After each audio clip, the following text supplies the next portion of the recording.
Hello dear students, good morning to all. In the last class we have seen the different organizations of village panchayat, that means the three wings of village panchayat, such as Grama Sabha, Grama Panchayat and Nyaya Panchayat. And today we are going to see the functions of village panchayat. The functions of the village panchayat can be divided into two classes. One is essential functions and optional functions, or compulsory functions or voluntary functions. And in page number 102 and 103, the functions of village panchayats are dotted down. Let us look at that. The following are the essential functions of a village panchayat: construction and repair of village roads and waterways. So the first one is roads and waterways. Secondly, planting trees. Then construction and repair of village wells and tanks. Next one is the provision of light on roads and streets, provision of clean drinking water, sanitation and public health. Sanitation means bathroom and toilet facilities.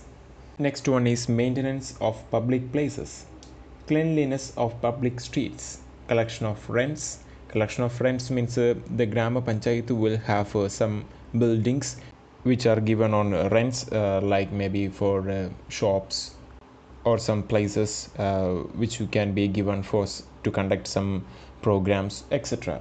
And the rents will be collected by the village panchayat. Then keeping a record of births and deaths. So it is clear that we have to register the birth as well as the death in the village panchayat. Maintenance of burial and cremation grounds. Cremation ground means that is a place where the dead bodies are buried. And removal of encroachments on roads and streets. There are some people, those who encroach the roads. Encroach means if a person has a building or a shop near the road, and he may extend the size of his shop to the roads. He may be using the roads also to extend the size of his shop. So in such cases must be removed. Especially we are familiar with the MCD officers, and they used to come and remove the encroachments or the encroachment of buildings or some people, etc.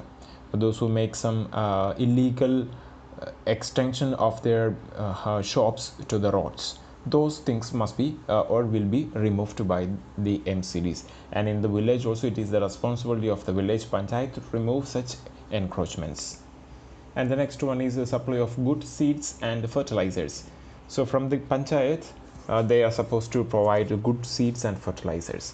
And promoting minor agriculture and irrigation facilities, looking after facilities like village grazing ground and the nearby forest, supervision of primary schools, welfare of the weaker sections, and supervision over the work of government servants like the patwari, lokpal, the police constable, chowkidar, the vaccinator, and the peon. And these are the essential functions or the compulsory functions of village panchayat. They must do these functions. And there are some optional or voluntary functions also, which is not a compulsory one. Let us see those things. The village panchayat is also expected to perform the following optional or voluntary functions. First of all, management of hospital for the cattle. So it is not mandatory. If they wish, they can construct or they can manage that. Secondly, management of village market. There can be a market owned by the village, and even the village can collect the rent from these shops. And organizing recreation and entertainment programs. The village panchayat can organize some sort of recreation. Recreation means entertainment itself. Entertainment programs like village sports, etc. Opening and maintaining a reading room and a library. In most of the villages, they construct one public reading room or a library, and it must be maintained by the village panchayat. The next one is holding village fairs. If they have some sort of special fairs, and the village panchayat can organize these village fairs. And management of hospital, maternity and child welfare center. Maternity means the mother with a child, or maybe a pregnant woman. and child welfare center also can be set up by the village panchayat. And the last one is the setting up of drinking water huts. So these are the optional voluntary functions of village panchayat. Dear students, you make it brief, and then you can, for example, the first point for the compulsory function can be roads and waterways. Next one is planting trees, repair of village wells and water tanks, lights on roads and streets, clean drinking water, public health and sanitation, public places, maintenance of public places, cleanliness of public streets, collection of rents, records of births and deaths, maintenance of burial and cremation grounds, encroachments, removal of encroachments on roads and streets, supply of goods, seeds and fertilizers, etc. And all these points are very brief, given in our textbook also. And dear students, you have to learn by heart both voluntary and compulsory functions of village panchayat. Let us go to the next point, that is source of income. How the village panchayat will get the income to do its actions. Following are some of the sources of income of the village panchayat. First of all, taxes on houses and shops. So we know that we are paying the tax for our house and shops, and taxes on fairs and markets, and fee from the registration of the sales and purchase of the cattle, income from the sale of public property, government grants. The government or the state government or the central government will be providing some grants to the village panchayat, income from trees and garbage, loans from the banks. These are some of the sources of income for the village panchayat. There are 6 points given about the significance of village panchayat, which is very important.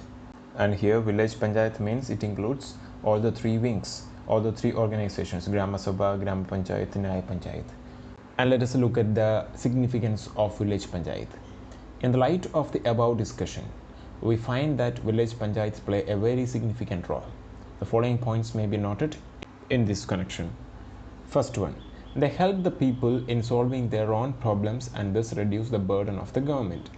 So they help the people in solving their own problems and thus reduce the burden of the government. We know that the village government will be governing as a separate individual independent government.